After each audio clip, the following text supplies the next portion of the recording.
What if punishment wasn't just a consequence, but a performance? What if every misstep you made in society turned into a living lesson, with you at center stage?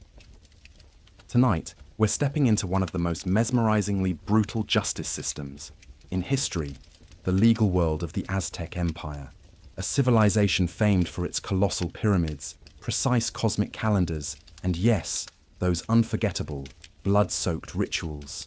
But their society wasn't pure chaos or superstition. The Aztecs had rules. And more than that, they had law. You see, the Aztecs didn't just sacrifice people to appease the gods. They crafted a justice system as intense and theatrical as their religious ceremonies. This wasn't law behind scrolls and silence. This was law made visual, visceral, and unforgettable. So before you settle in with your drink or your blanket, take a moment, like this video, subscribe if you haven't already, and drop a comment below telling us where in the world you're watching from and what time it is for you. We love seeing our late-night historians from every corner of the globe. Got your fan humming for some cozy background noise? Lights dimmed? Perfect. Let's begin.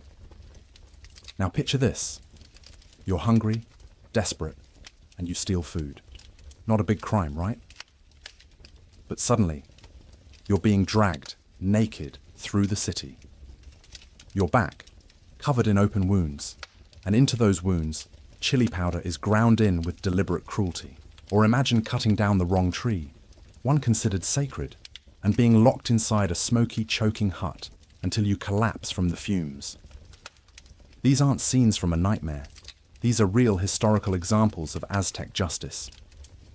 In this society, punishment wasn't just deterrent, it was performance art. It was morality on display, and your suffering was the show. So what kind of punishments did the Aztecs dream up to keep their empire in line? The answers are surprising, theatrical, and occasionally darkly ironic. When people think of the Aztecs, they often imagine heart sacrifices, temple stairs drenched in blood, and priests holding glistening obsidian blades. Not exactly a culture that screams compassionate HR policies, right? But here's the twist. The Aztecs didn't just punish out of passion or rage. They had an actual legal system, one that was intricate, highly structured, and in its own terrifying way, fair. It was brutal, no doubt, but it wasn't random. Aztec laws were encoded in a collection of teachings called the Huehuetlatolli, wise sayings passed down orally that outlined how people should behave, trade, marry, and live without getting publicly humiliated. Or worse, these weren't dusty law books. These were living codes, known and enforced by judges who held real power. No wigs, no robes, just stern expressions, sharp memories, and an encyclopedic knowledge of pain-based consequences.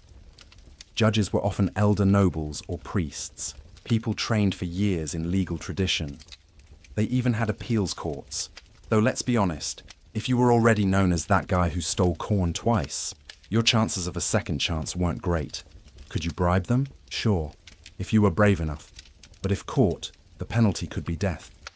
Aztec society took corruption seriously. Every player in the game understood. The stakes weren't just reputation, they were survival. But what made Aztec justice so unforgettable was the sheer pageantry of it.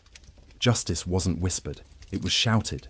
It was painted on faces, carved into reputations, and dragged through city squares. You didn't just pay a fine, you were transformed. Your head shaved, your skin painted, your shame paraded. You became a moving billboard of what not to do, and class mattered. A commoner caught stealing might be whipped, a noble doing the same. He might lose his land, his status, or his life. In the Aztec world, the higher you stood, the harder you fell. In the last part, we explored how Aztec justice wasn't a random act of cruelty. It was sharp, structured, and dramatic. Now, let's see what happens when you actually find yourself on the wrong side of that system. So, you've broken a law in the Aztec Empire. Maybe you snuck a sip of pulque before coming of age. Maybe you stole a basket of maize from the marketplace. Or perhaps, heaven forbid, you chopped down a tree held sacred by the gods. No matter the crime, what comes next is not a lawyer's visit or a plea deal. You're about to step into the intimidating world of the Aztec courtroom. Don't bother looking for a courtroom bench or a kindly judge in a robe. What you're walking into looks more like a stone platform in the middle of a public plaza, surrounded by stoic men in vibrant feathered cloaks. The air is thick with expectation and fear. This is no private arbitration. The entire community is watching. The trial is open, often held in temple courtyards or main squares, and while it might lack modern theatrics, it more than compensates with ritual, severity, and spectacle. The judges, known as Tlaxcatlan, were not randomly chosen bureaucrats. They were wise elders and nobles, men deeply trained in law and social codes. Before ever passing a judgment, they had studied for years, memorizing legal principles and honing their ability to detect dishonesty with a glance. These judges didn't just read from a scroll. They read from your face, your tone, your sweat. And believe me, they noticed everything. You could defend yourself, of course. In some cases, a respected elder or family member might speak on your behalf. But let's be honest, unless you were incredibly persuasive or had the fortune of favorable omens, the odds were rarely on your side. These courts took evidence, testimony, and behavior very seriously. And if you were determined enough, or desperate enough, you could appeal your case to higher courts. Yes, even to the emperor himself. But let's not sugarcoat it. That journey was difficult, and the closer you got to the top, the more final the consequences became. If the emperor ruled against you, your fate was sealed. No second chances, no paperwork, just swift, unflinching resolution. One thing you'd notice quickly: the Aztecs had no patience for drawn-out proceedings, no lengthy trials, no endless baits. Justice moved fast, sometimes frighteningly so. You might be judged and punished on the very same day. That's efficiency, the kind that leaves a mark, both physically and mentally. And here's something else that might surprise you. The Aztecs had no jails. They didn't believe in locking people away in cells. Punishments had to be visible, transformative, and immediate. You were either fined, humiliated, enslaved, or executed. And in some unfortunate cases, all four. Either way, once judged, you were never forgotten. Your story became part of the community memory, spoken of, pointed to, remembered. Aztec courts weren't built around legal rights or clever loopholes. They were about maintaining cosmic order, moral clarity, and social harmony through public spectacle. So if you were ever unlucky enough to stand before an Aztec judge, here's some advice. Stand tall, speak carefully, and for the love of the gods, don't sweat too visibly. They noticed that. And discipline didn't stop at adults. In the Aztec world, even children weren't exempt from the structure of justice. While in other cultures, misbehaving kids might get a lecture or a timeout, Aztec kids got something far more intense. Welcome to the chili smoke chamber, a parental punishment so dramatic, it might just be the most intense "listen to your mother" in history. In Aztec households, obedience wasn't up for debate. Children were expected to work, respect their elders, and contribute meaningfully to the family and community. They weren't treated as delicate. They were in training to become warriors, artisans, leaders. If little Cuauhtémoc decided to throw a tantrum or skip his chores, he didn't get grounded. He got the chili. The punishment, called Tlailcheli, involved placing the child in a small closed room or hut. Inside, dried chilies were thrown into a fire, filling the air with thick, burning smoke. Now imagine this. Your eyes water uncontrollably, your throat tightens, your lungs beg for relief. It's like ancient pepper spray, but with sacred intent. The child wasn't physically harmed, at least not permanently, but the overwhelming sensory experience left an unforgettable impression. They weren't beaten. They weren't scarred. They were simply overwhelmed. The Aztecs believed that a few minutes of chili vapor could do what hours of yelling couldn't. Reshape behavior through shame, not cruelty. And it worked. Once you've coughed out your attitude, you're unlikely to talk back again, at least not until your voice returns. Previously, we saw how Aztec children were introduced early to discipline. especially when it came to obedience. But the chili smoke chamber was just the beginning. Other punishments awaited children who misbehaved or shirked responsibilities. Some were pricked with cactus spines, small but sharp, delivering pain with precision. Others were forced to sweep temple grounds under watchful eyes, or carry loads of firewood heavier than they could handle. These acts weren't arbitrary cruelty. They were corrections, ceremonial lessons designed to instill responsibility and respect. In a society where every person had a defined role and a duty to fulfill, discipline wasn't optional. It was survival training. And if you were born into nobility, don't think for a second you got a free pass. Noble children were held to even higher standards. A young aristocrat who spoke disrespectfully to a teacher or elder could be tied up, whipped, or, even more severely, temporarily enslaved. Not permanently, but long enough to make the lesson unforgettable. Whether your blood was blue or not, rebellion came at a price, and more than a few noble kids spent tearful afternoons trapped in the fiery embrace of chili smoke, reflecting on their decisions. Spicy? Definitely. Effective? Without a doubt. And let's be honest, nobody forgets their first chili sauna. But if chili smoke was Aztec parenting, theft was an entirely different arena. The Aztecs had one of the harshest views of stealing in the ancient world. Theft wasn't just a personal failure, it was an offense against cosmic balance. Everything, corn, cloth, tools, firewood, had value. To take what wasn't yours wasn't just to betray a neighbor, it was to offend the gods. And the punishment, oh, the Aztecs didn't believe in gentle correction. If you were a first-time thief, you might start with a warning shot, relatively speaking. You'd be forced to return the goods, perhaps repay the victim, and be publicly humiliated. Sometimes that meant lashes. Sometimes it meant a haircut specifically styled to shout, "I'm a thief." Painful, embarrassing, but survivable. But if you were caught stealing again, the consequences shifted dramatically. The Aztecs had no prisons, no long-term holding cells. What they had was labor.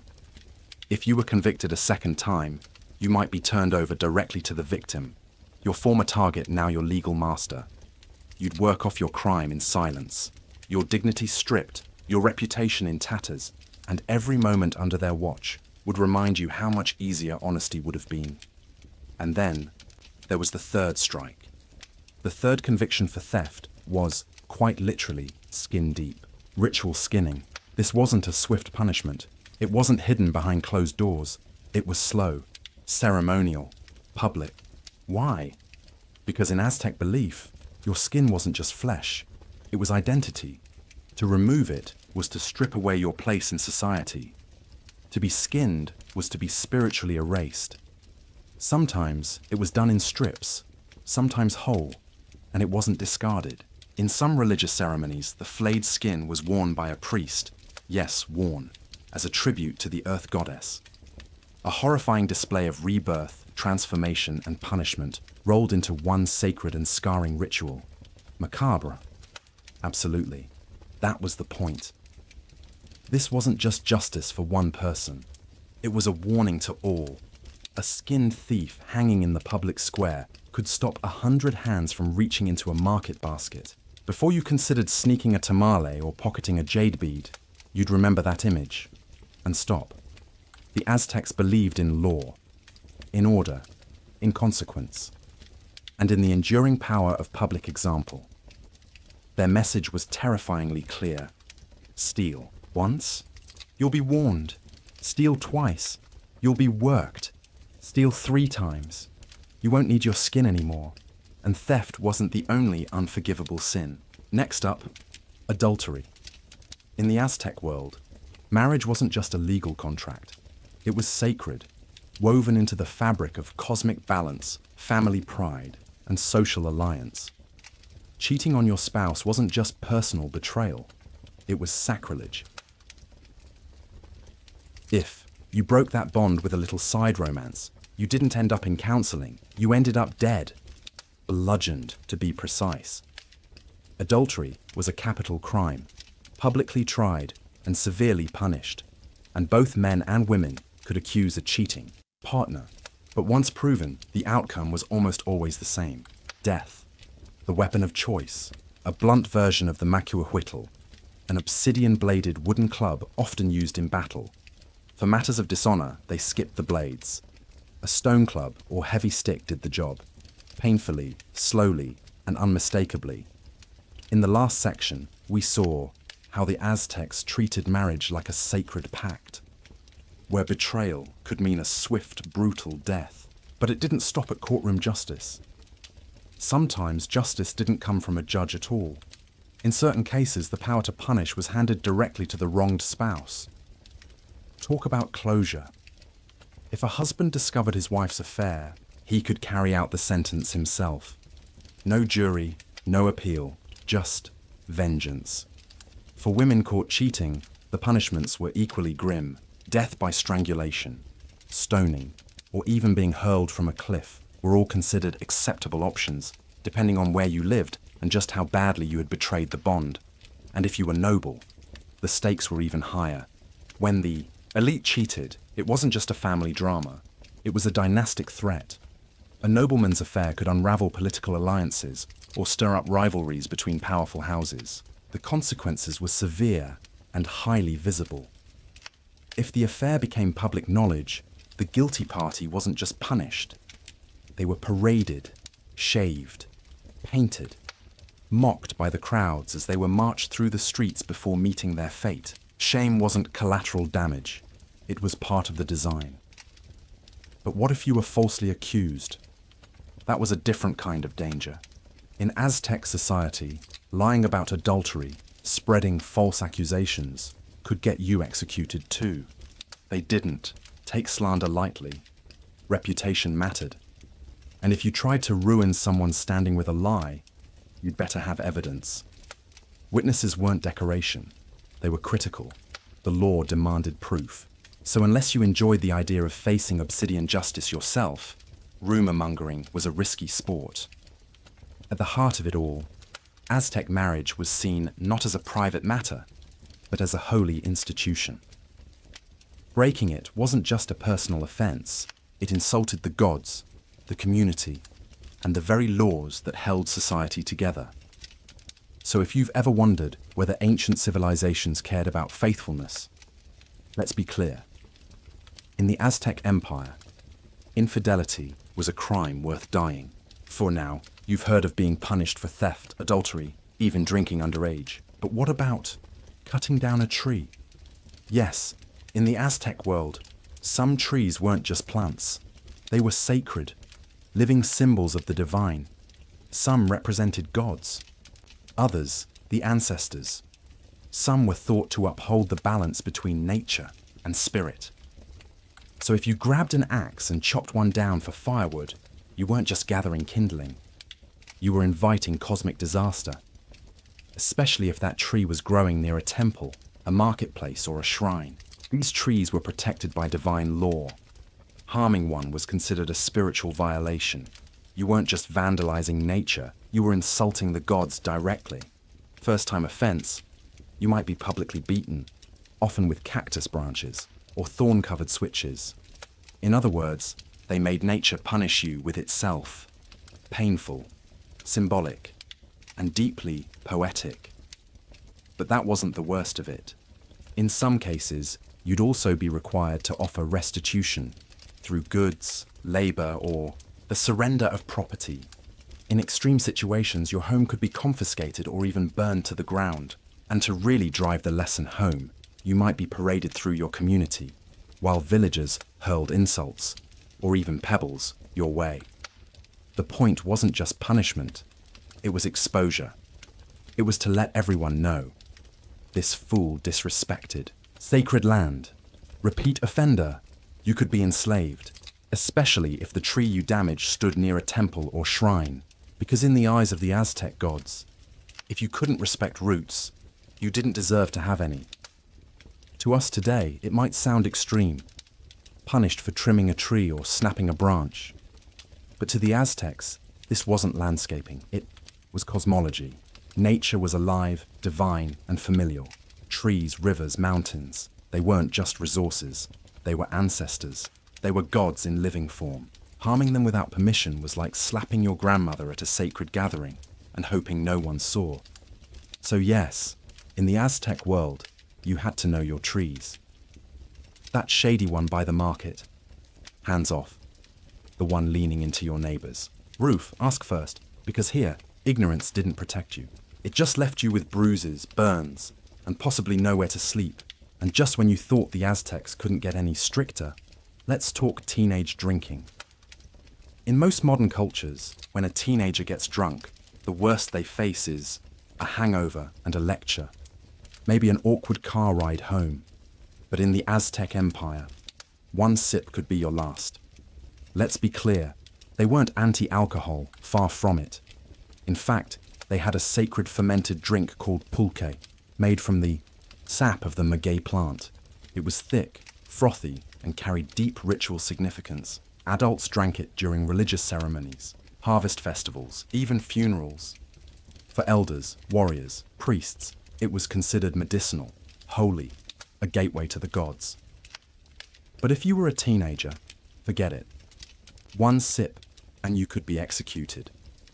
Why?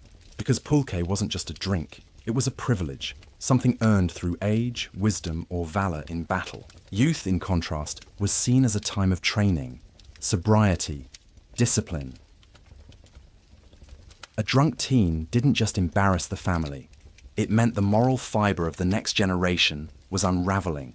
And the punishment, it wasn't detention, it wasn't community service, it was swift and fatal. Last time, we saw how one sip of pulque could turn a teenager into an example, public, brutal, and unforgettable. But the Aztecs didn't stop at one warning.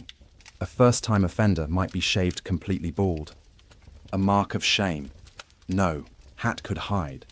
In some cases, they were stripped naked and paraded through the city streets. Onlookers didn't just stare, they hurled insults, food scraps, even stones. Each step a reminder. Good choices last longer than fermented ones. Execution came by strangulation or blunt force beating, often in front of the same neighbors who once mocked you, not for spectacle, but for memory. One young body swinging from a pole was often enough to sober up an entire generation. And if you thought noble-born teens were exempt, think again. In fact, they were held to even stricter standards. A prince caught drinking might not die, but his punishment would sting just as deep. Some faced ritual humiliation in the royal court. Others were banished to remote mountain temples to live in isolation. A brutal exile that shouted, "Even privilege can't protect foolishness." Why such extremes? Because drunkenness wasn't just seen as weakness. It was viewed as a rot, a spiritual infection, a gateway to laziness, defiance, and chaos. And for a civilization built on cosmic balance, discipline, and devotion, a tipsy teen was more than a problem. He was a threat. So the next time you picture an Aztec festival overflowing with wild dancing and pulque-soaked celebrations, remember, unless you were a priest, a battle-hardened elder, or mourning the dead, your cup stayed dry, or your throat wouldn't. Now let's talk about work. In the Aztec world, labor wasn't a burden. It was a virtue, holy, necessary, and tightly woven into the fabric of society. Everyone had a role, from the humblest corn farmer to the highest noble, pulling. Your weight was part of your duty to the gods. But what happened if you didn't? Well, rest assured, the Aztecs had a plan to get you back to work, whether you wanted it or not. Laziness wasn't a character flaw. It was an offense, a slap in the face to gods like Tlaloc, Lord of Rain and Crops, or Tezcatlipoca, guardian of truth and morality. These gods didn't deliver blessings, so people could nap in the shade. If you ignored your duties, the Aztecs made sure you remembered them, with interest. If a man neglected his family, refused to help during planting season, or skipped civic duties, he might find himself dragged into the central marketplace and publicly shamed.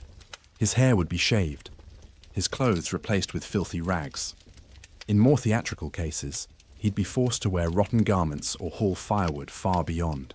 His strength, while the crowd followed him, shouting, "Behold the man who does nothing!" And that was the soft version. Repeat offenders weren't so lucky. A second or third offense could mean a beating with heavy sticks, or being tied to a post in the plaza. And if your laziness was seen as outright defiance, you could be sold into temporary slavery, forced to work under strict watch until your spirit broke, or your pride gave in. Even the sons of nobility weren't safe.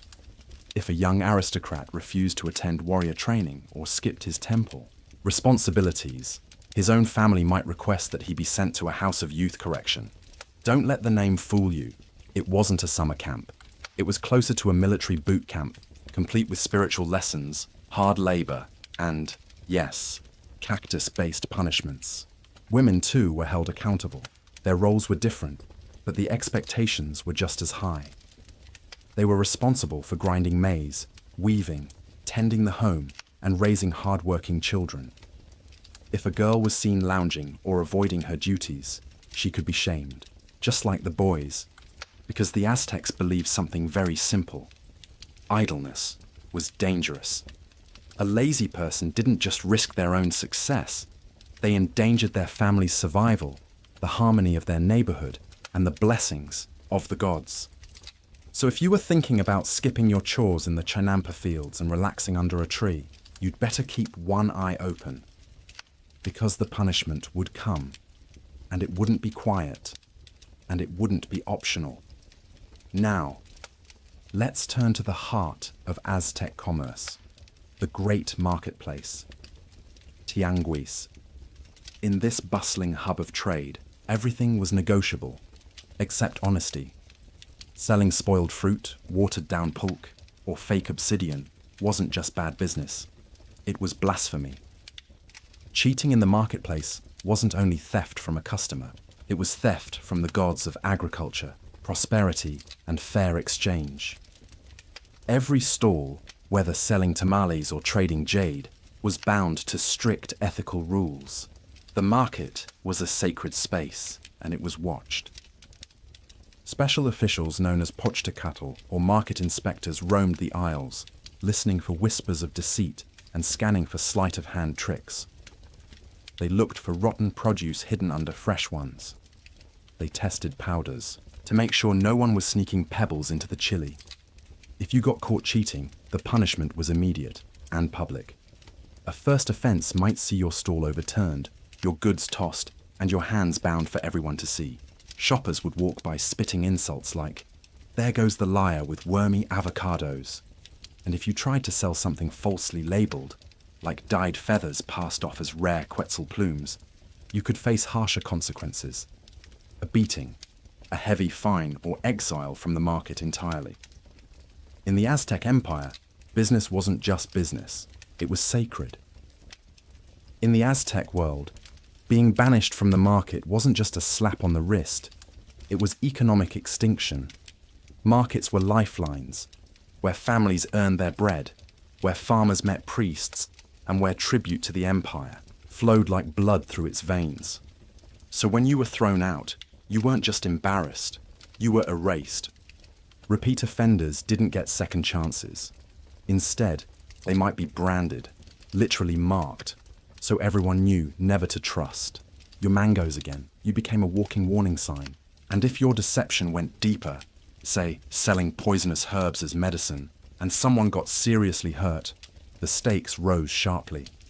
Especially if the victim was noble, you could be executed, swiftly, publicly. But this wasn't about revenge, it was about preserving trust. The Aztec market was a sacred space, a spiritual and economic engine. If people stopped trusting the traders, the whole system risked collapse. That could not be allowed, not by the priests, not by the state, and certainly not by the gods. Even those who sold sacred goods, incense, temple garments, ritual idols, were watched closely. If a vendor tried to pass off poor quality offerings for high tribute value, they weren't just scamming the customer, they were cheating the gods. And as everyone in Tenochtitlan knew, the gods didn't do refunds. They did droughts, plagues, earthquakes.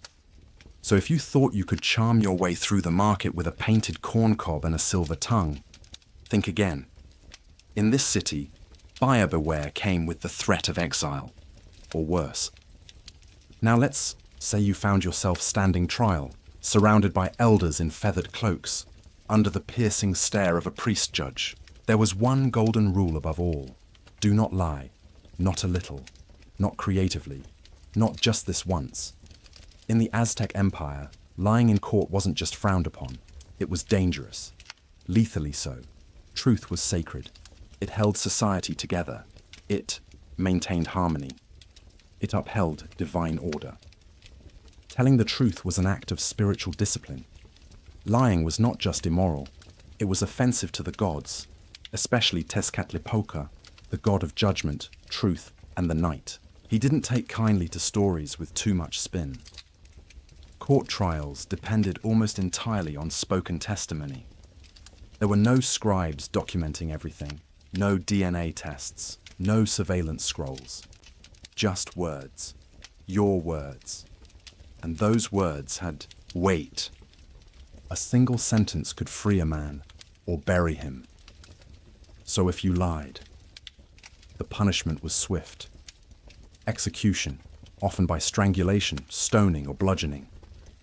And if your lie caused real harm, if it led to someone else's death or enslavement, you'd often be sentenced to suffer exactly what they did.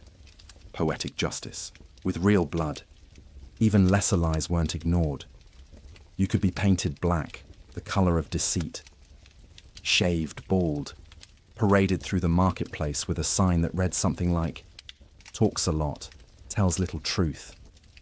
You became a punchline, with legs, and a message burned into public memory. False accusers weren't just liars. They were saboteurs, willing to bend justice, harm others, and gamble with divine wrath for their own gain. The Aztecs didn't care about legal loopholes or clever defenses. Their system wasn't about technicalities. It was about moral clarity. Truth was sacred, non-negotiable. So if you were tempted to lie just a little, just to make your case look better, remember, in the Aztec Empire, the truth could save your life, but a lie, it could end it. Now here's where it gets more intense. The Aztecs believed in second chances.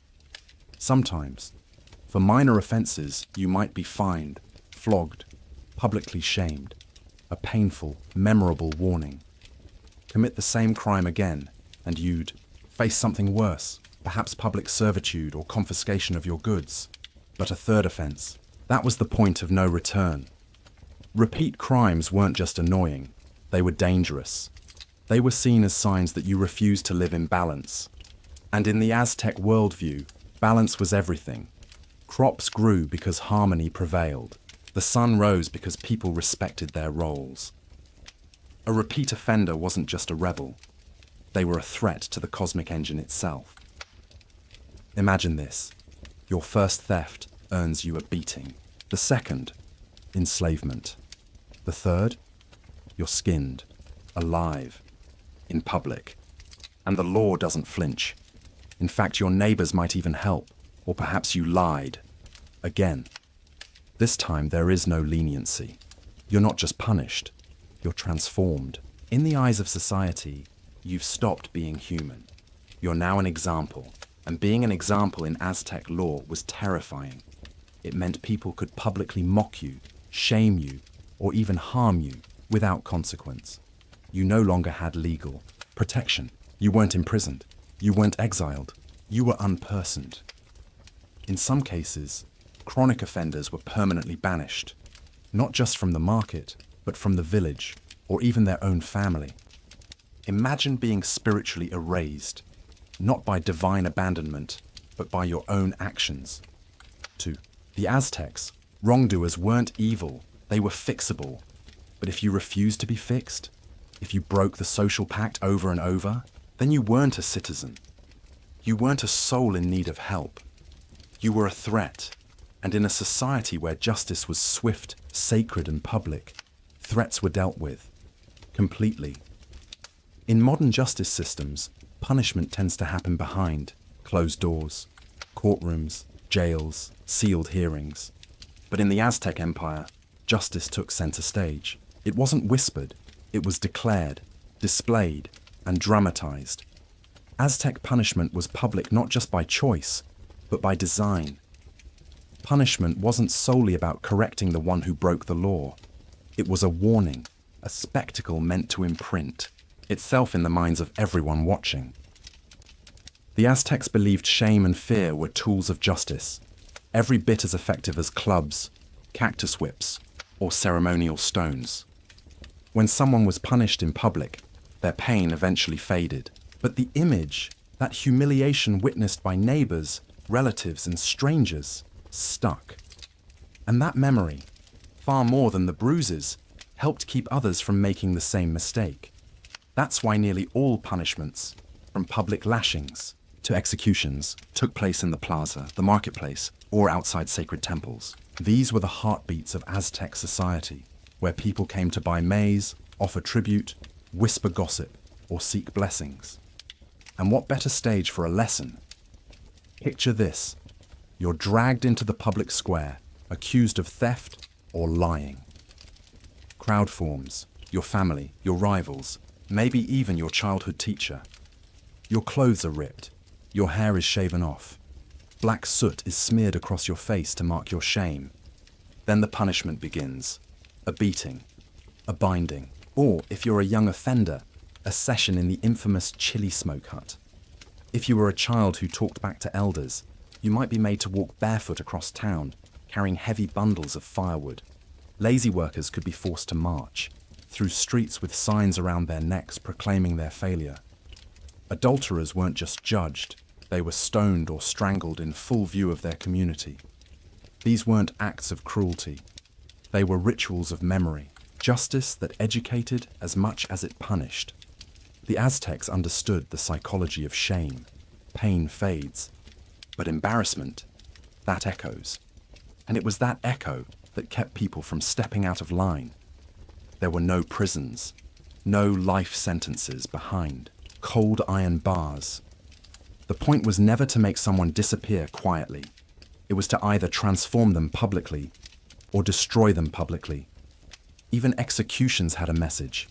A thief might be flayed, not in secret, but in the very square where he once sold stolen items. His punishment became a living fable, a walking parable with blood and consequence. In the Aztec worldview, privacy was a privilege for the innocent. The guilty belonged to the crowd. They were to be seen, heard, and remembered, not just for what they did, but for what followed. The real sentence wasn't just pain. It was becoming the lesson itself.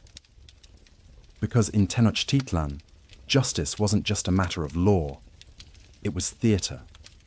And you, whether you liked it or not, were the lead actor. Let's say you stole something. Food, tools, a garment. If it was your first time, they might spare you the whip. Instead, your head would be shaved, your body painted with soot, and you'd be marched around town in absurd clothes, oversized rags tied awkwardly to humiliate. The pain wasn't physical. It was symbolic. Or imagine lying in court. You might have your lips stained black with charcoal. No words were needed. The stain spoke for itself. You could scream the truth later, but no one would listen. The color told the story. Even color in Aztec justice had weight. Black meant shame and deceit. Red signaled serious offenses. Stripes, smears, certain patterns, all conveyed judgment to the public. You didn't need to read the verdict. You could see it. Nobles didn't escape this. In fact, they were judged harder. A young noble caught drunk might be stripped of his fine robes, dressed like a commoner, and made to sweep temple stairs while onlookers whispered. To the crowd, that image screamed, "This is what happens when the privileged betray their purpose." Even the tools of punishment were symbolic. Beating with cactus wasn't just about pain. It was the earth itself condemning you. Carrying firewood across town, that was guilt made literal. A shaved head wasn't just a weird haircut. It meant your honor was gone. To the Aztecs, a crime wasn't a private mistake. It was a disruption to the sacred balance. And to fix that rupture, society didn't need paperwork. It needed symbols, scenes, stories that could be told and retold through whispers, songs, or nightmares. In the Aztec Empire, You weren't just a criminal. You became a symbol. Most societies end punishment behind bars. But the Aztecs didn't build prisons. They didn't believe in warehousing problems. They believed in resolving them. Immediately, publicly, permanently, if needed. To the Aztec mind, justice wasn't about isolation. It was about reintegration or removal. They didn't build jails. They built lessons. There was no parole, no time served. Just the swift hand of shame, of pain, or of death. A thief might be enslaved, but not hidden. He would walk among the people as a walking lesson. A liar might wear his shame like a second skin, and a repeat offender. He wouldn't vanish behind locked doors. He'd collapse at the feet of a temple or marketplace, surrounded by witnesses, and never rise again. Even high-status prisoners weren't spared. Captured rulers or elite criminals were housed in ritual captivity. Not prison, but preparation. Their execution wasn't a punishment, it was a countdown. The Aztecs had holding rooms, not correctional facilities. These were sparse spaces. No comforts, no rehabilitation, just time. A short time, a final time. Because in this empire, justice delayed was justice diminished. And justice hidden? That wasn't justice at all. The Aztecs didn't need bars. They had balance. By now, one thing should be perfectly clear. The Aztec Empire didn't believe in endless chances. Their system of justice was fast, fierce, and filled with meaning. And that was the point. To the Aztecs, punishment wasn't about reforming the soul. It was about branding the moment into memory. Whether it was a chili-smoked child, a liar marked in black, or a thief flayed in the public square, every punishment became a permanent story burned into the collective mind. This wasn't a culture of prisons, it was a culture of parables, and the stories started like this. You'll never believe what I saw in the marketplace today. That, right there, was the engine of Aztec justice, remembrance. The legal system didn't operate on long trials or technicalities. It operated on fear, shame, and a deep understanding of human psychology. If you could remember the punishment, you were less likely to require one yourself. And if you didn't, well, you might not survive to forget again. From childhood, the Aztecs learned that misbehavior was never a private matter. Children were raised to understand that discipline came with spectacle. Adults knew that crime was not just personal, it was cosmic. Wrongdoing upset the balance between man and God, between heaven and earth. And the gods didn't want debates. They wanted results, swift, symbolic, and sacred. So yes, it worked. At least it worked for them. Society was orderly. Markets thrived. Children showed respect. Priests weren't pickpocketed during sacred ceremonies. And if anyone even thought about stepping out of line, all it took was a glimpse at the limping man with soot on his face, and suddenly the rules felt very easy to follow. The Aztecs didn't just punish, they performed morality. Every act of justice was a chance to teach. Every consequence was a stage play in blood and symbolism. You didn't learn from scrolls, you learned from fear. From witnessing pain you never wanted to feel. And if you didn't learn, well, the Aztecs had a solution for that too. In a world without cells or second chances, repeat offenders didn't just suffer, they transformed, from citizens to warnings, from humans to stories. You either remembered the law or became the reason someone else would. That was Aztec justice, swift, symbolic, and unforgettable. But now, we cross an ocean. We leave behind the obsidian blades and flaming plazas of Tenochtitlan, and we sail toward the dark waters of the Adriatic Sea, because before she became the scourge of Roman merchants, before she stood as a symbol of maritime defiance, she was simply a woman navigating the brutal politics of a rising kingdom. Her name, Tuta. She didn't inherit her throne peacefully. She married it as the wife of King Agron, ruler of the powerful Illyrian Ardean tribe along the eastern Adriatic coast. Tuta stepped into a world carved by warlords and held together by ships. Agron was no puppet king. He was known for his ambition, his military might, and his vision of turning Illyria into a naval empire. Under his leadership, the Illyrians became a force feared not just by rivals, but by neighbors across the sea. But in 231 BCE, Agron died suddenly, some say from illness. Others whisper it was a drinking binge. Whatever the cause, one thing was certain: Illyria was vulnerable. That's when Tutor stepped forward, not as a mourning widow, but as a regent commander. Her stepson, Pinez, was too young to rule. But Tutor, she didn't wait for permission.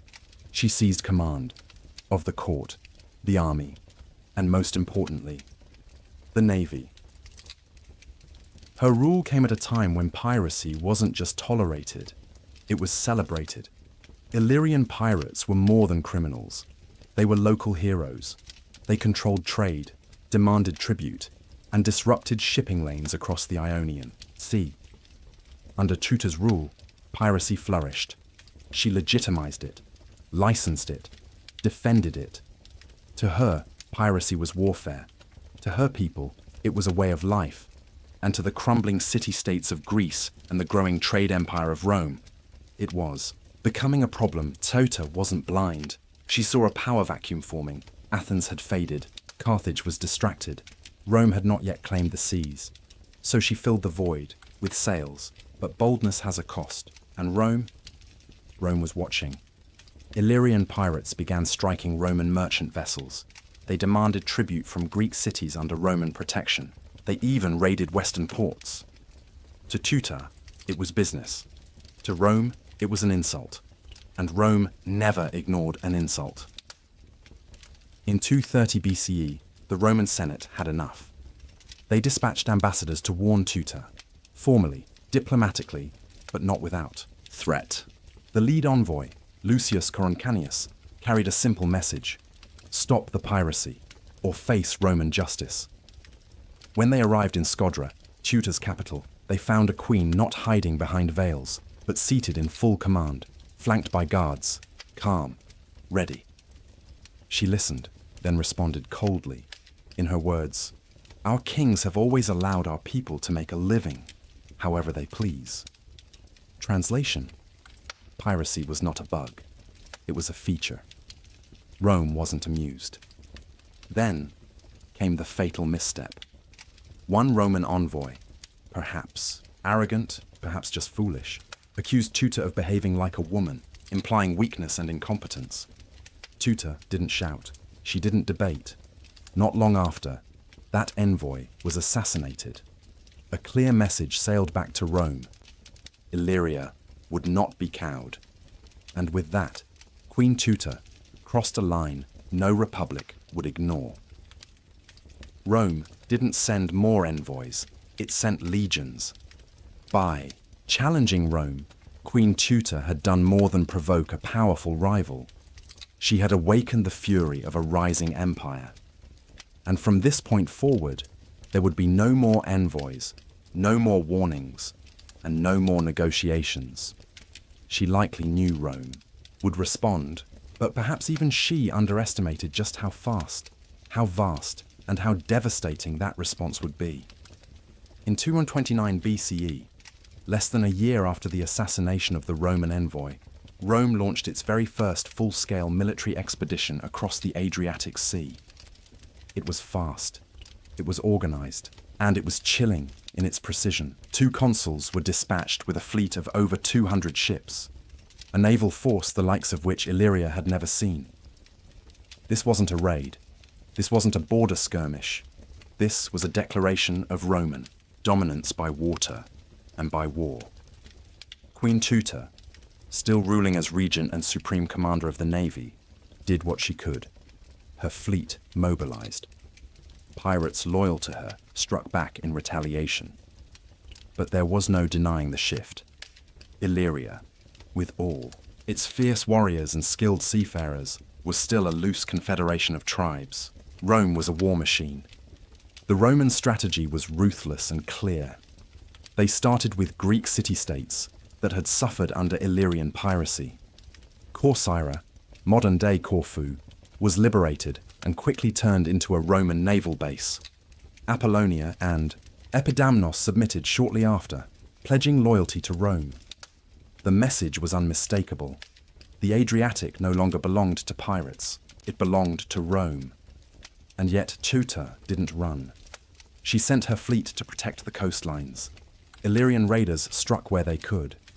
But for every strike, Rome captured a port. For every resistance, another ally of Teuta's surrendered. The Roman navy, new to eastern waters, was adapting fast and showing no mercy. As Rome advanced, Teuta's alliances began to unravel. Cities that once rallied to her banner now opened their gates to Rome, seeking protection over defiance. The pirate queen's charisma was no longer enough, and as Roman legions marched inland, her once powerful coalition faced a terrible choice: stand with a besieged queen, or survive. By year's end, Roman soldiers stood just outside Scodra, Teuta's capital. What had begun as a bold defense of seafaring autonomy was now a siege. The woman who once commanded the waves now found herself surrounded by enemy sails. Her coastal fortresses fell one by one. Her ships were scattered. The Adriatic, once her domain, now glimmered with Roman steel. Teuta stood at the brink. In 228 BCE, with her strongholds in ruins, her navy broken, and Roman forces closing in, she did what no one expected. She sued for peace. The terms were brutal. Rome wasn't just ending a war.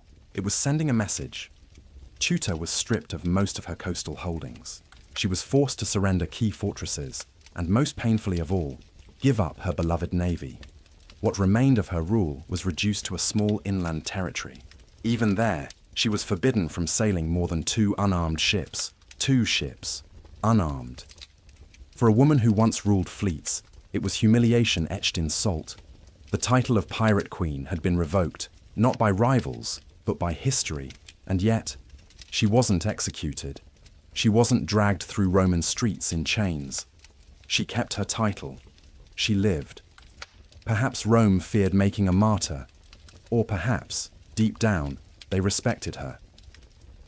Still, her influence faded quickly. After the treaty, Teuta vanishes from historical record. Her stepson, Pin, ruled nominally, but always under Roman watch. Teuta's voice fell silent. But her legacy didn't. In Roman history, she was remembered as the woman who dared to defy the Republic on open waters. In Illyrian legend, she remained a symbol of rebellion, of fierce pride, of a queen who nearly rewrote the rules of empire. Ironically, her defeat reshaped the Mediterranean. Before Teuta, Rome was a landlocked republic. Its armies marched, its politicians argued. Its power was rooted in legions and farmland. The sea, that belonged to Greeks, to merchants, to pirates. But Teuta changed that. The First Illyrian War, sparked by her refusal to bow, was Rome's first naval campaign beyond Italy. It forced Rome to build fleets, train sailors, and learn how to govern foreign ports. Teuta didn't just anger Rome, she transformed it. After her fall, Rome didn't abandon the sea. It claimed it. Protectorates were established, trade routes secured, puppet rulers installed. The blue waters once patrolled by Illyrian pirates now shimmered with Roman sails. Without Teuta, would Rome have crossed the Adriatic so soon? Maybe not, but because of her, they did. Her resistance triggered innovation. Her defiance sparked evolution, and her fall marked a turning point, from isolation to expansion, from reaction to ambition. No, she didn't mean to shape an empire. She meant to protect her people.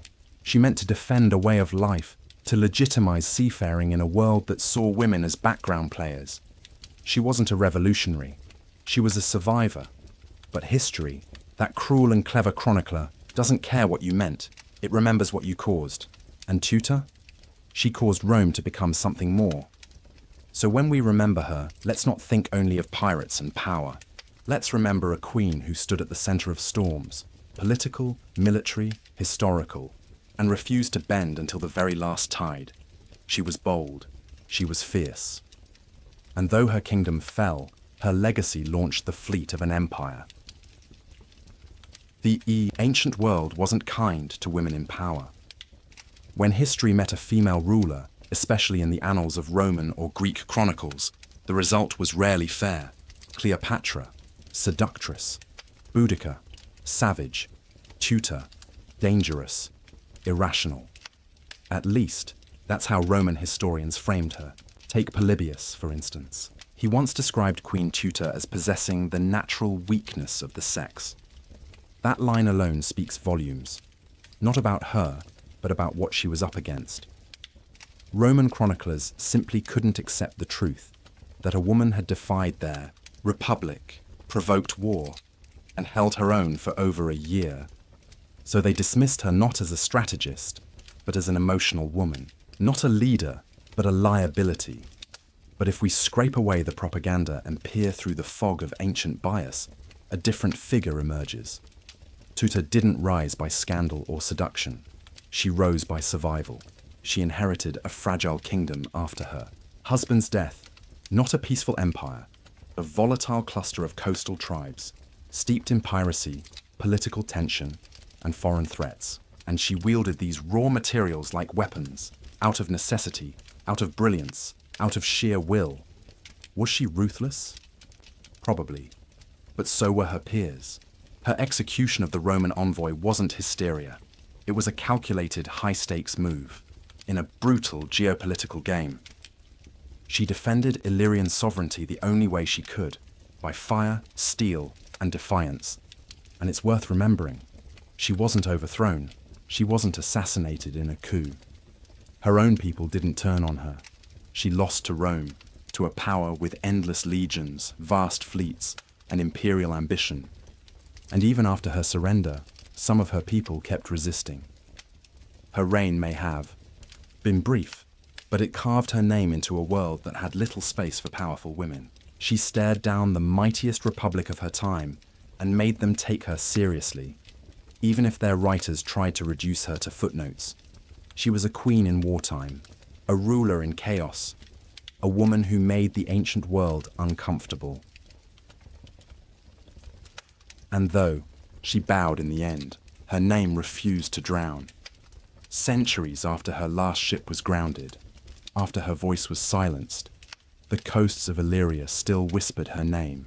Her story transformed, from a vanquished regent into something far more enduring, a symbol. In Albania, her name became woven into national identity. In the folklore of Montenegro and coastal towns, like Olsinj and Kotor, she wasn't just remembered, she was immortalized. She was no longer a queen. She was resistance. She was memory. She was feminine sovereignty carved in salt and legend. She lived on not through the treaties she signed, but through stories, told by sailors and shepherds, passed down like precious heirlooms. Her name adorned ships, festivals, plazas, statues of her, windswept and sword-ready, now watch over public squares. In Albanian classrooms, children learn her story alongside Skanderbegs. She is no longer a figure in the margins of empire. She is an ancestor of courage. And even modern, historians debate her legacy. Was she reckless or calculated? A pirate queen or a cornered ruler? A tyrant or a survivor, navigating a man's world with impossible choices? The truth, like the sea she once ruled, refuses to settle. We don't know how Tota died. We don't know whether she regretted her war. We don't even know what she looked like. Because her image, like her legacy, was crafted first by her enemies, then reshaped by the generations that needed her most. A queen, a cautionary tale, a hero, a myth. And maybe that's what power really is. When your story escapes the pages of history books and becomes something people remember even when they forget the details. Tuta ruled for just a few years. But her shadow, it stretches across centuries. She lives on, in statues, in songs, in coastal ruins pointed at by grandmothers who whisper, "That was her tower." She lives in the name etched on ferry boats, festivals, and childhood stories. Rome, the empire that tried to erase her, now rests in ruins. But Tutor still sails. Today, her name reverberates far beyond ancient scrolls. It has been adopted, reshaped, retold, not just as a historical anecdote, but as a symbol in Albania, in Montenegro, across the Western Balkans. She stands for something vital, the fierce independence of people who refuse to be swallowed by empires. In a region marked by centuries of occupation, division, and survival, Tutor speaks louder than ever. She reminds us that power does not ask permission. That legacy is not written in treaties, and that sometimes the truest leaders are those who are never fully understood, but never forgotten. She was not a woman who bent to empires. She was a queen who made them bend to her. In the Adriatic, a queen fought the tide of empire with sails and steel. But on the other side of the world, a new story was about to unfold. Not one of defiance, but of discovery. Because while Tutor's name echoed through the waves of history, another name was about to be etched across an unexplored continent. In c. 1803, the United States pulled off what might be the most ambitious real estate deal in history. With the stroke of a pen and the transfer of $15 million, President Thomas Jefferson purchased the Louisiana Territory from France. But this wasn't just a patch of farmland outside New Orleans. It was an expanse. Over 800,000 square miles of largely unmapped, untamed wilderness stretching from the Mississippi River to the Rocky Mountains and beyond. Jefferson was ecstatic. This land would ensure room for westward expansion, secure key trade routes, and cement America's place as a continental power. There was only one problem. No one knew what was out there. Maps were little more than guesses. Rumors abounded about towering mountains, woolly mammoths, fierce native tribes, a legendary water passage to Asia, and rivers that either led to the Pacific or nowhere at all. Jefferson needed clarity. He needed eyes on the ground. So he devised a plan. Send a small, elite team west to explore the territory, chart its geography, build relationships with native peoples, and, if possible, find a direct water route to the Pacific Ocean. For this extraordinary mission, he turned to Meriwether Lewis, his private secretary and a former army captain. Lewis was a man of many talents, obsessed with science, curious about nature, and hungry for adventure. Lewis, in turn, chose a partner, William Clark, a military veteran, outdoorsman, and longtime friend. Where Lewis was intense and cerebral, Clark was grounded and social. Together, they would form a perfectly balanced leadership pair. Their mission was unlike anything in American history. They were to collect data on plants, animals, rivers, minerals, and cultures. They were not conquerors. They were observers, diplomats, and scientific explorers wrapped into one expedition. But let's be clear, this wasn't a stroll through the forest. This was the edge of the known world. No supply depots, no maps, no backup, just handwritten journals, a few rifles, and the hope that they might find the Pacific, somewhere in the fog of the frontier. Thus, the stage was set. A young republic had purchased a vast, mysterious land, and now 2 men were about to step into it, armed with courage and a presidential mandate. But before they could set foot on the frontier, they needed a team. And not just any team. They needed men who could row upstream for weeks on end, hunt their own meals, fix broken boats, endure cold, disease, and injury, and still get along with each other after months of cramped travel. They needed warriors, workers, survivors. So, they assembled the Corps of Discovery, an elite unit handpicked from military posts and frontier settlements. In the winter of 1803-1804, Lewis and Clark began recruiting at Camp Dubois, just north of St. Louis on the Mississippi's eastern bank.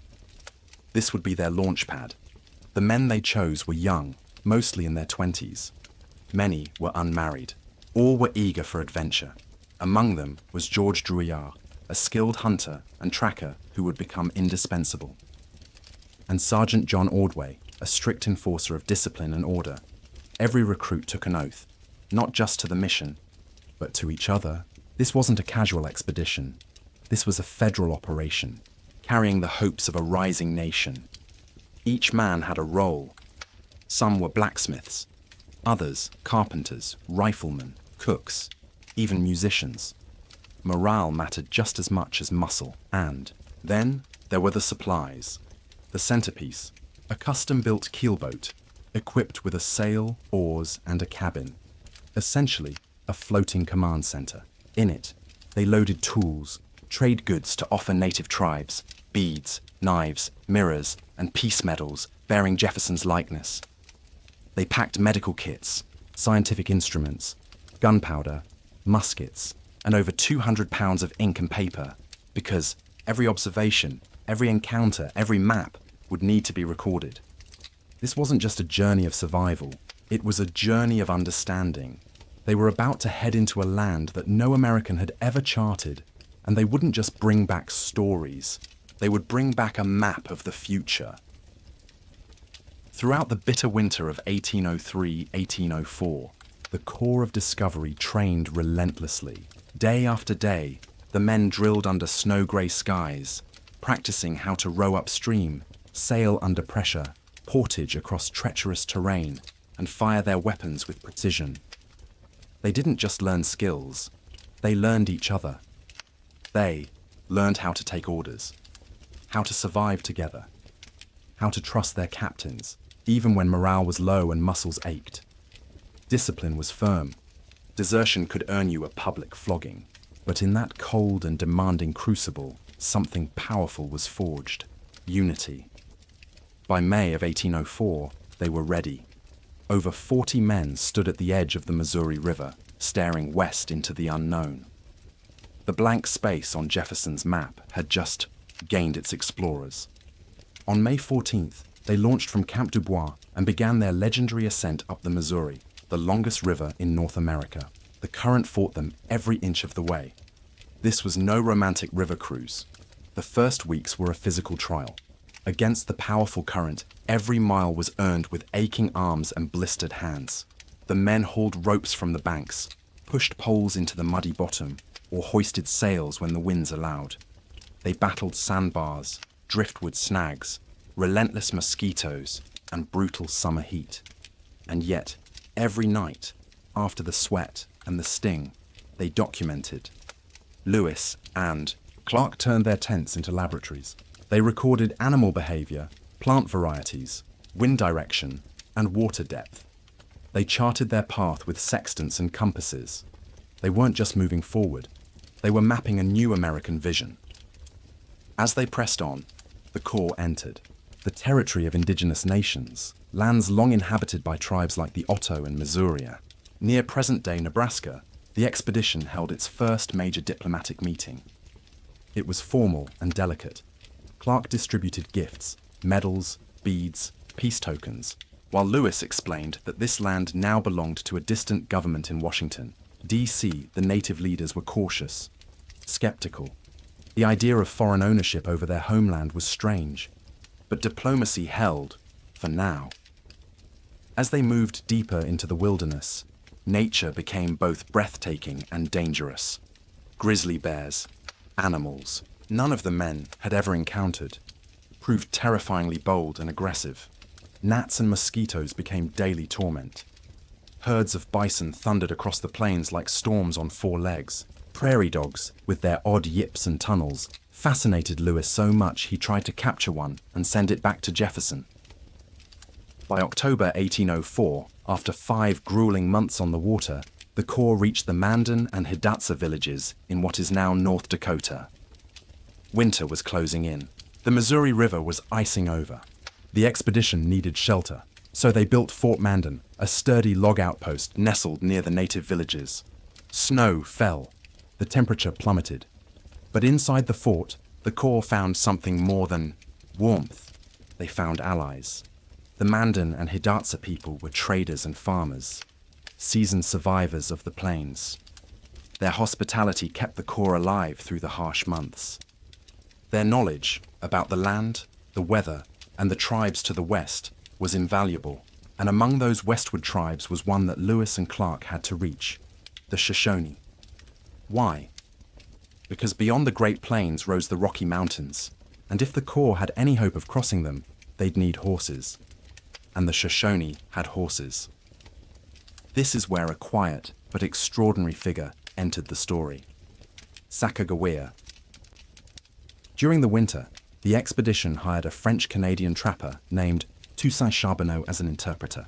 But the real asset turned out to be his wife, Sacagawea, a young Shoshone woman who had been kidnapped as a child and sold into Charbonneau's household. She was still a teenager, pregnant, and yet she was about to change history. In February 1805, she gave birth to a son, Jean-Baptiste, nicknamed Pomp by Clark. Just 2 months later, baby on her back, she stepped into the journey. Her presence transformed everything. First, she could interpret. Her knowledge of Shoshone language and customs would prove critical when the Corps finally reached the tribe. Second, she knew the land. Even fragmented memories of rivers and passes gave the men precious guidance. But perhaps most importantly, she was a signal. A young woman, traveling with a baby, told every tribe along the trail, "This is not a war party." Warriors didn't bring families, but the Corps did, and it saved their lives more than once. In April 1805, they left Fort Mandan with better maps, fresh supplies, and new hope. They were no longer a band of explorers stumbling through shadows. They had purpose, and now, with Sacagawea among them, they had credibility. But the land was changing. The Missouri narrowed. It twisted into rocky ravines. The gentle plains gave way to rugged rises and hard wind. They had entered the upper Missouri basin, and the river wasn't helping anymore. Then came one of their greatest trials, the Great Falls. Lewis had expected one waterfall. He got 5, a chain of rapids and cascades tumbling over 80 feet. Beautiful? Yes, but deadly to navigate. The Corps had to portage, carry all boats, all cargo around the falls. It took over a month, through cactus-filled fields, through clouds of biting insects. With nothing but ropes, pulleys, and pure willpower, they dragged tons of supplies across the unforgiving terrain. It was agony, but it was also proof. Native accounts had spoken of these falls. Reaching them confirmed the expedition was still on the right track. The Northwest Passage, if it existed, might lie just beyond, but the river had no miracle route waiting, only harder roads ahead. The Missouri had carried them far, but now, at the Three Forks, where the river split into the Jefferson, Madison, and Gallatin, water was no longer the answer. With the dream of a Northwest Passage slipping away, the Corps of Discovery turned to memory. They followed the Jefferson River, tracing the fragmented childhood recollections of Sacagawea, hoping those memories would guide them to the Shoshone, people, and to the horses they so desperately needed. And then, the impossible happened. They encountered a small group of Shoshone, and in a twist worthy of myth, the chief turned out to be Sacagawea's own brother, Kamiawait.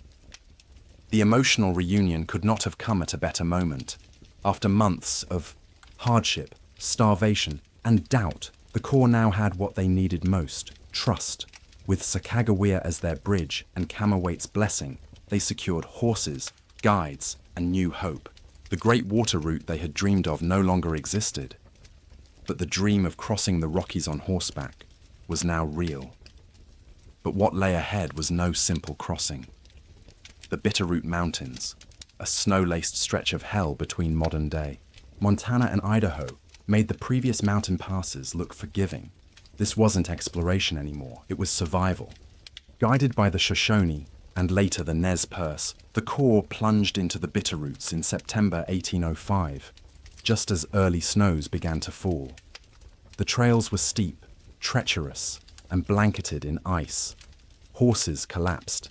The men, exhausted and starving, were reduced to chewing candles, boiling animal hide into soup, and foraging for bitter roots. Some days, they barely advanced a mile. By the time they stumbled out of the mountains into Nez Perce territory, they were skeletal, frostbitten, and barely alive. The Nez Perce could have wiped them out. They had the numbers, the weapons, and every reason to be wary. But instead, they chose compassion. The Nez Perce gave them dried salmon, camas root, shelter, and time to heal. Without that mercy, the expedition would have ended in a snowy grave. Once they recovered, the Corps carved new dugout canoes and turned back to the rivers. This time the Clearwater, then the Snake, and finally the mighty Columbia. They were heading west, not toward myth, but toward proof.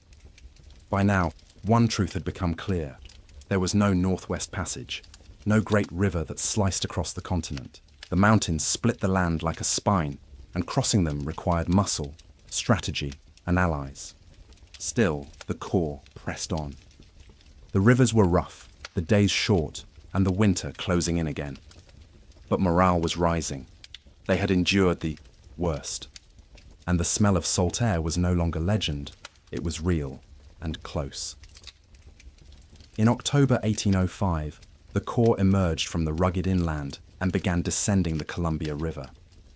For the first time in over a year, they were moving with the current. The landscape changed, wetter, greener, teeming with salmon and mist, but the Columbia was no gentle ride. Its beauty was matched by danger. Rapids, whirlpools, and jagged stones threatened every boat. Several canoes capsized. Gear was lost, but the Corps kept moving. They were driven by something stronger than fear, the knowledge that the ocean lay ahead. As they drifted through the valley, they encountered new, powerful tribes, the Walla Walla, the Yakima, the Chinook, and others. Trade resumed. So did diplomacy. There were tense moments, cultural misunderstandings, mistrust. But no war. The Corps offered beads, knives, and Jefferson's silver peace medals, and in return received fish, roots, and crucial directions. Then, in mid-November, they saw it. Not the beach, not the sunset, but the crashing estuary of the Columbia, swollen, with tides and wind. Clark wrote simply in his journal, "Ocean in view, oh the joy," they had made it. Over 4,000 miles from St. Louis, the Corps of Discovery had reached the edge of the continent, but the Pacific didn't greet them with warmth. Instead, it hurled storms, endless rain, and soaking winds. Their gear was soaked. Food grew scarce. The once romantic coast became a sodden misery. The Corps voted, including Sacagawea and York, Clark's enslaved servant, on where to spend the winter. They chose a sheltered cove south of the river. There, they built Fort Clatsop, near present-day Astoria, Oregon. They would stay for 4 cold, damp months, documenting wildlife, updating maps, preparing for the most difficult part of the expedition. In March 1806, they packed what they could, burned what they couldn't carry, and turned eastward.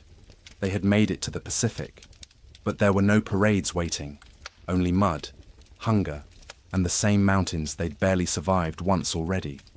Their supplies were low, their clothes were threadbare. Trails turned to swamps. Once again, they relied on the generosity of native tribes, Clatsop, Nez Perce, Walla Walla, trading the last of their goods for food, horses, and guidance.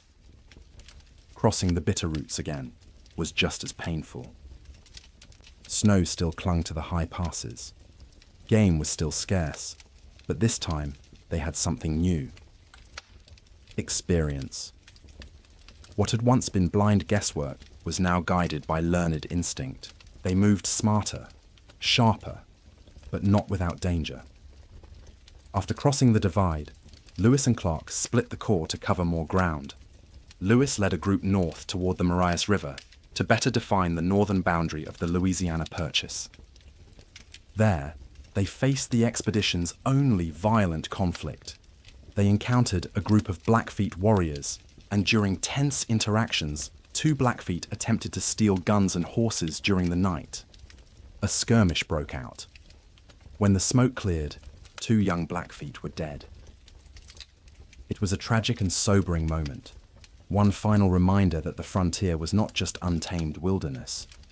It was a land of nations, each with their own histories, boundaries, and dangers. By late summer of 1806, after carving new routes and naming landmarks like Pompey's Pillar, where Clark etched his name into stone, the 2 branches of the Corps of Discovery finally reunited near the Missouri River. Spirits soared. The land, once vast and unknowable, now seemed almost familiar, its curves and rivers no longer a mystery, but old friends. As they approached the settled edge of Missouri, word spread fast. They were alive. On September 23, 1806, after more than 2 years and over 8,000 miles, the Corps returned to St. Louis. They were met not with silence, but with celebration. Many had presumed them dead. Instead, they came back with maps, journals, 178 newly documented plant and animal species, and rich ethnographic data on dozens of native nations. They hadn't found the Northwest Passage, but they had done something greater. They had crossed the continent, and more importantly, they proved it could be done. For a young republic still carving out its identity, Lewis and Clark's return wasn't just the close of an expedition. It was the dawn of a new national frontier. The Corps of Discovery had made history, but what followed was legacy. Lewis and Clark became national heroes, their names etched into textbooks. Their journals, praised as masterpieces of observation, became the blueprint for future Western exploration. The scientific haul was staggering.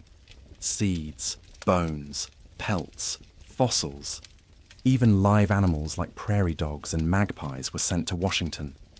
President Jefferson was ecstatic. The mission had gone beyond his wildest expectations. Their notes on native customs, languages, governance, and geography became vital reference for the policymakers and settlers that would follow. But as with many great stories, the ending wasn't all triumphant. William Clark lived a long public life. He became governor of Missouri Territory and superintendent of Indian Affairs. He raised Jean-Baptiste, Sacagawea's son, affectionately nicknamed Pomp, as if he were his own. Clark maintained contact with many tribes, sometimes as an ally, sometimes as an enforcer of American expansion. His story continued. Meriwether, Lewis's, however, faltered. Appointed governor of Louisiana Territory, he struggled with depression, political opposition, and financial pressure. The weight of fame, the burden of expectation, it all pressed in. In 1809, just 3 years after the expedition, Lewis died under mysterious circumstances along the Natchez Trace in Tennessee. He was only 35, though believed to be suicide. Debate lingers to this day, and then there was Sacagawea. Her story fades into the shadows of history. Most records suggest she died young in 1812, though some oral traditions claim she lived decades longer. What is certain is this: without her, the expedition may have failed. She wasn't just a guide or translator. She was a presence of diplomacy, insight, and symbolic peace. She opened doors no one else could. And even if the history books didn't always recognize it, her quiet resolve helped shape the path of a nation. The Corps of Discovery didn't just map rivers and forests. They revealed the soul of a continent, vast, interconnected, already home to sovereign nations with deep traditions. They opened a gate, and through that gate would come settlers, railroads, generals, and gold seekers.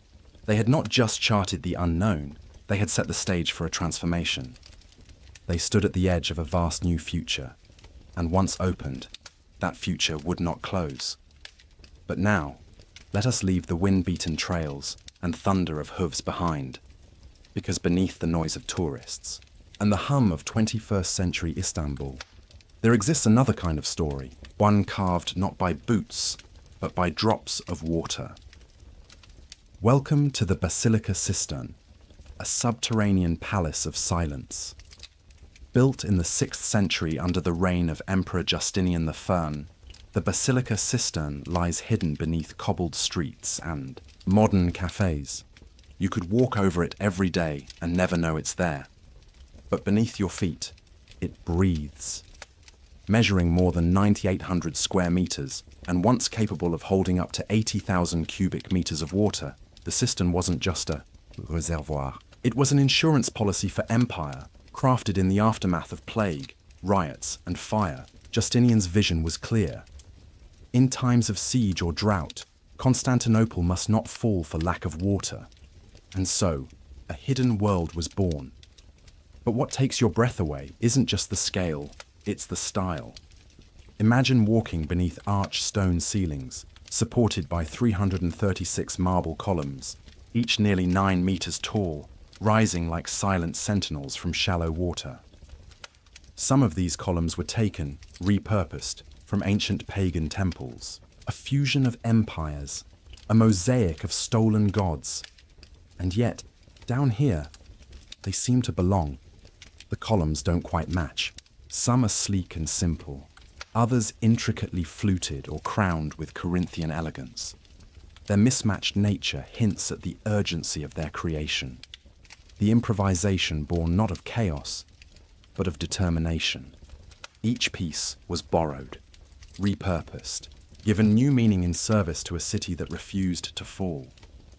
As you descend the worn stone staircase into the depths of the Basilica Cistern, the world above disappears.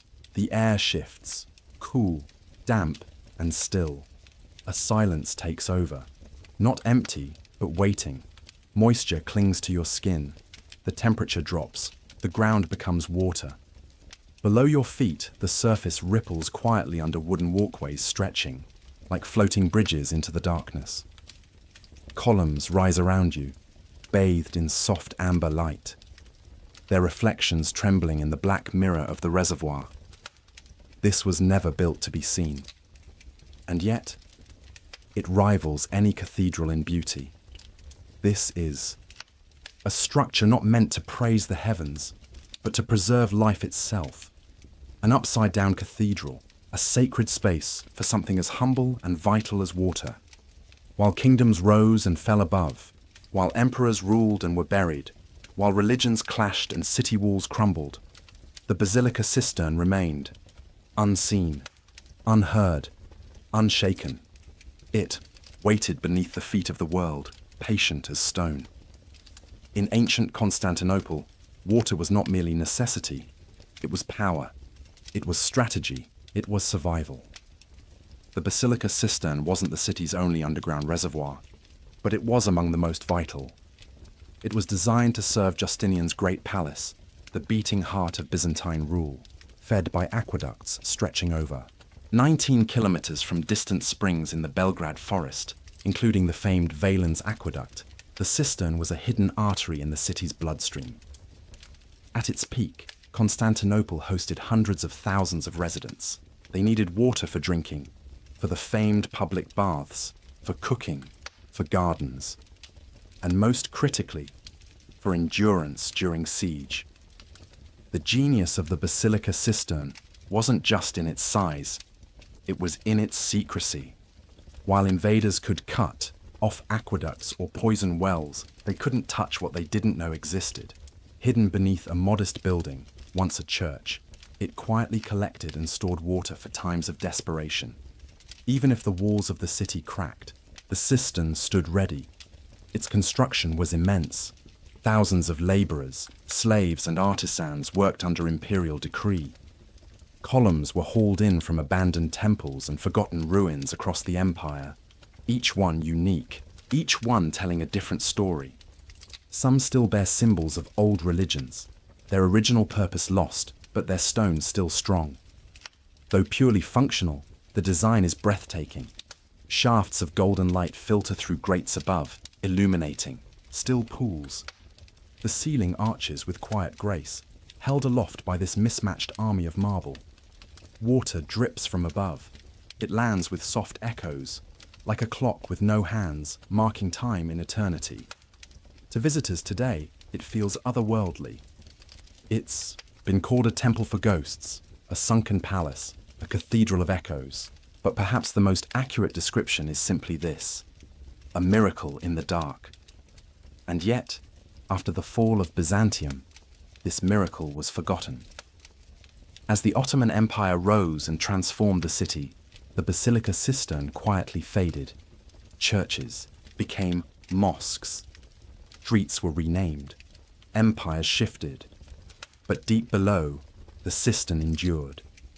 The Ottomans had their own brilliant water systems and rarely relied on the older Byzantine ones. And so, the cistern wasn't destroyed.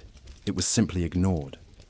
By the time the Ottomans took Constantinople in 1453, the Basilica cistern had slipped from public memory, covered, abandoned, left off the maps of the living, but water never forgets. Locals in the Sultanahmet district told strange stories. Some claimed they could catch fish from wells in their basements. Others spoke of mysterious echoes, voices rising from below, too deep to trace. Some even said their cellars remained cool in summer, no matter how hot the city burned. Curiosity stirred. Then, in 1545, the forgotten world was rediscovered. A scholar named Petrus Gillius, researching the topography of ancient Byzantium, heard the rumors and decided to investigate. He followed a whisper into a private home, and by torchlight, he descended. What he found was beyond imagination: a vast, echoing chamber, marble columns rising from shadowed waters, fish swimming in the silence, drops falling from the vaulted brick ceiling into still pools that had waited 1,000 years. Gillius wrote of his discovery with reverence, and slowly the legend returned. But even then, the cistern remained neglected. Locals used it as a well, or even a fishery, but it was not preserved, not illuminated, not honored. It would take nearly 4 more centuries, and the arrival of archaeology and tourism in the 20th century, for the Basilica cistern to rise again. And in that time, it gained something no restoration could give: mystique. To walk into the Basilica cistern is to walk into another realm, one where time hangs in the air, thick as the mist, where footsteps are swallowed and breath seems too loud. You are met by 336 columns, each standing nearly 9 meters tall, their reflections shivering in the black water below. Some are plain, some fluted, others crowned with ancient Greek or Roman capitals, each one borrowed, each one silent. It is a mosaic, not of color, but of civilizations: Roman, Greek, pagan, Christian, Byzantine, Ottoman. All of them are here, and none of them speak louder than the water. Some of the columns bear cracks, chips, or odd asymmetries, silent evidence of their second life. Each one feels like a relic plucked from obscurity and reborn to serve a new god: water. Once designed to support temples or line grand halls, now they hold up something even more vital: survival. The ceiling, built of brick and mortar, arches above like a quiet web, a sacred net catching not prayers, but condensation. It's practical and poetic, and the scale of the space, it's almost spiritual. The air is cool, damp, heavy with centuries. Light dances on the water's surface, casting shifting patterns of gold and shadow onto stone. The dripping of water from the ceiling becomes a rhythm, slow metronome marking time in ancient heartbeats. Beneath the wooden walkways, carp swim. Through black stillness, the distant descendants of fish, first introduced here generations ago. They've never left, and maybe they never will. There's a sense of reverence here, though not religious in the strict sense. It's reverence for time, for history, for the layers of forgotten lives. You stand among columns stolen from temples, lifted by the hands of laborers long buried, and lit now not by sun or candle, but by modern spotlights for modern eyes, and, yet, it demands your silence.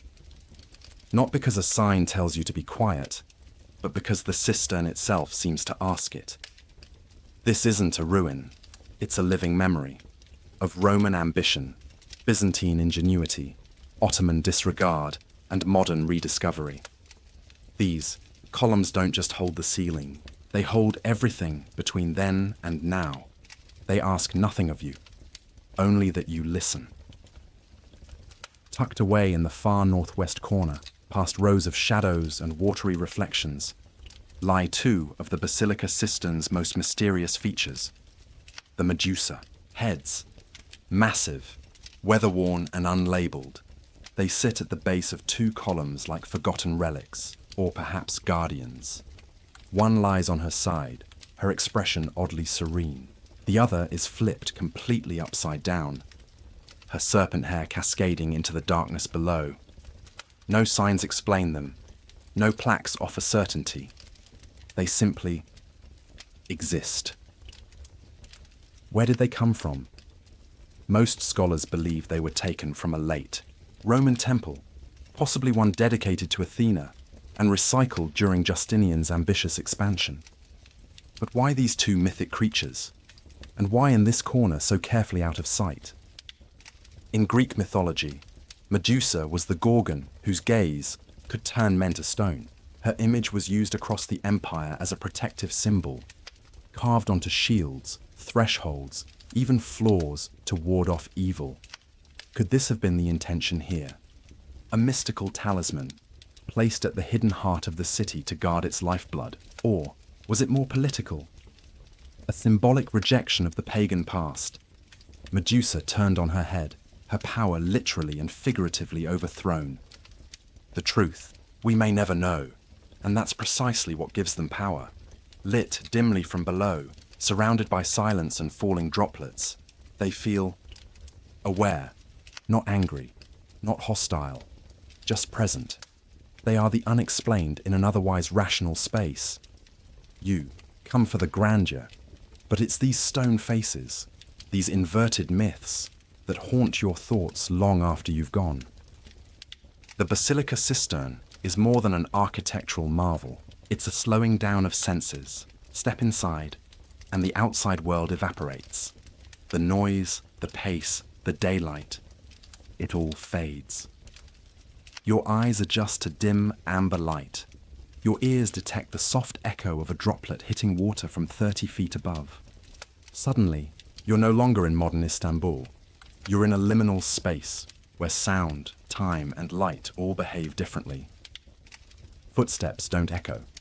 They ripple, bouncing softly between columns like whispers. Even conversation drops to a hush, not out of politeness, but from instinct. Even the fish seem quieter, as if swimming through someone's dream. Sunlight, where it reaches in, arrives as thin shafts from another world, pale, divine, momentary. Night, or in the furthest corners, artificial lights paint bold shadows. Every column becomes a sculpture, every surface a canvas, and the water, only a few feet deep, but endlessly deep in imagination. It becomes a mirror, doubling the height of the columns, transforming the space into a labyrinth of reflection. Sometimes you can't tell where. Stone ends, and its image begins. It breathes, slow, deliberate, ancient. In recent years, artists and musicians have brought their craft into this sacred void. A single cello hums here like a voice from the underworld. A whispered chant lingers like incense. The acoustics don't just echo, they hold sound long after it's gone. The cistern listens, and then it remembers. Even empty, it feels aware. Every column is a sentinel, every arch a gateway, every ripple a message from the past. You don't just see the Basilica Cistern, you feel it. It's a sacred pause in the middle of a city that rarely stops, a space where shadow becomes story and silence becomes a song. For centuries, the Basilica Cistern lived in the margins, invisible, utilitarian, forgotten, built for survival, buried by empire, then rediscovered like a whisper from Byzantium. But today, it has become something else, a symbol of Istanbul itself, layered, contradictory, timeless, water and stone, east and west, pagan and Christian, buried and reborn. Restoration began in the 1980s. as interest in preserving Istanbul's deep, entangled past grew stronger. And since then, this underground marvel has been gently awakened, not as a ruin, but as a living monument. For centuries, the basilica cistern endured the quiet kind of ruin, neglect, flooding, even being used as a dumping ground or an illegal fishing hole. Yet, when modern caretakers arrived, they didn't demolish and rebuild, they resurrected. Water was drained, crumbling columns were reinforced, subtle lighting was installed, wooden walkways were suspended delicately above the black water, and, by 1987, the space was reopened to the public. At first, curious tourists trickled in, then they flooded. What was once buried and forgotten became one of Istanbul's most treasured landmarks. Travel magazines praised its mystique. Photographers came for its shadows, writers for its metaphors, and filmmakers, oh, they saw something else entirely. They saw atmosphere. From documentaries to thrillers, the basilica cistern transformed into a cinematic cathedral. In From Russia with Love, 1963, James Bond rode silently between its pillars. In Inferno, 2016, based on Dan Brown's novel, it became a haunting stage for suspense. But let's be clear, this place is not just a film set. It's a mirror of Istanbul itself, a city layered like a palimpsest, churches built beneath mosques, palaces nestled beside modern towers, empires crumbled beneath pedestrian shoes, and below it all, stillness, shadow, memory. The cistern's transformation, from humble reservoir to global icon, is part of its magic. It no longer holds water for emperors. It holds meaning for locals, travelers, poets, artists, and dreamers. Walking through the cistern today, it's easy to forget how close it came to being lost forever. There is no ornate entrance, no triumphal arch.